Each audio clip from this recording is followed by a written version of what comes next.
Well, let's look at Eskom now. The Special Investigating Unit is working its way through a privately funded report into alleged corruption at the utility. The probe was commissioned by former Eskom CEO André Ruyter. SIU spokesperson Kaizer Kganyago joins us now for more on the story. Mr. Kganyago, good evening to you. Thanks for your time tonight. Before we get into where you are with analyzing this report, you appeared a number of times before Parliament speaking about the difficulty in terms of getting your hands on it. What finally made it happen? What did you have to do? Thank you very much, Kathy, and thank you to your viewers. When Mr. Ruyter left Eskom, the head of the SIU instructed the investigators to get him and then find out what really happened, because that was when we heard about this report. And then we couldn't get him, and we tried, and we heard that he was out of the country. We tried to get him. Nobody had it. We went to Eskom itself. They didn't have it. The board of Eskom didn't have it. Therefore, it was starting to be problematic for us to do it. But we then said to Scopa that if all else fails, we are going to use our powers to subpoena this report. And ultimately, we went to the people who did the investigation, I think it's 5 of us, the company. And then ultimately they then gave us that report, and that's how we got to get the report, because we didn't want to go to them initially. We thought, obviously, if it is an Eskom report, we could be able to get it. But so in the end, you didn't have to subpoena them? No, we didn't have to subpoena them. They cooperated with us, and then they gave us the report and all the sub-reports that were going with it. At the heart of this case are questions around maladministration and malpractice in terms of how this report was commissioned. How are you going to answer those questions without André Ruyter, given how difficult it has been getting a hold of him? Yeah, obviously now we know some of the information. For an example, we know that Busa paid the 18 million of the 50 million. We have got to then understand, obviously, that is the kind of information that we might find in the report possibly, but if we can't, certain people have to be asked to give us that information, because we've got to look at the maladministration side of things. People keep on saying, but why are you looking at that? We have to look at it, because the questions that were asked by the head of the SIU, Advocate Mutibi, in Parliament still stands. We want to understand who are the people who funded this.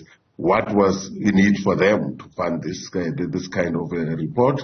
And we need to understand whether it was done in the name of Eskom. If so, why is Eskom not having possession of such a report? And all of those things that goes with it. André Ruyter is very much a key figure and a person of interest in terms of your looking further into this matter. Have you finally been able to get a hold of him?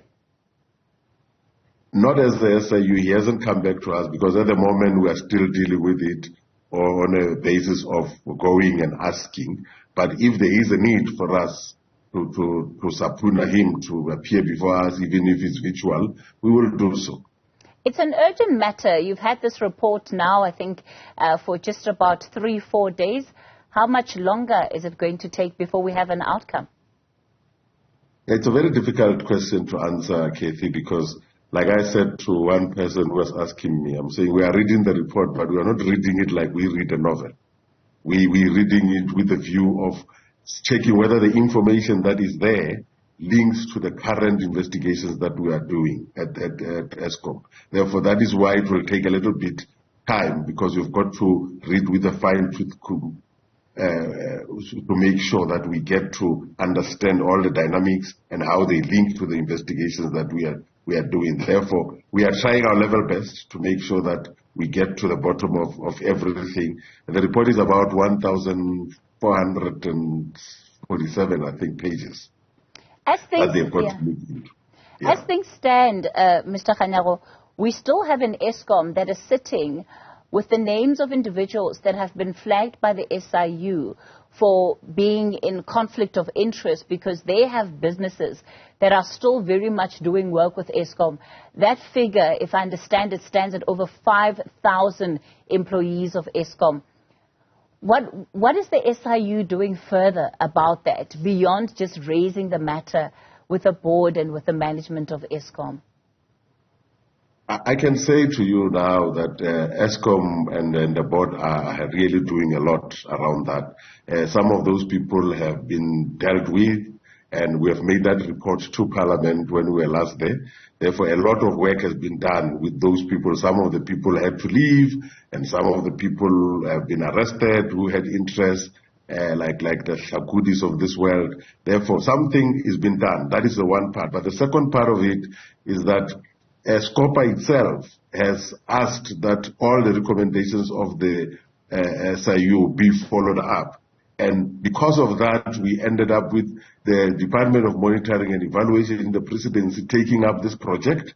And they are now looking into all the recommendations, not only on Eskom, but all the recommendations of the SIU. And as I speak to you on Tuesday, they are going to be presenting to SCOPA how far they are in some of those issues. But we are monitoring it very closely, and I can safely say that Eskom is cooperating very well in as far as those employees who have got interest that reflect. I think there were 5254 of them. Yeah, all right. SIU's Kaizer Kganyago, we'll leave it there for tonight.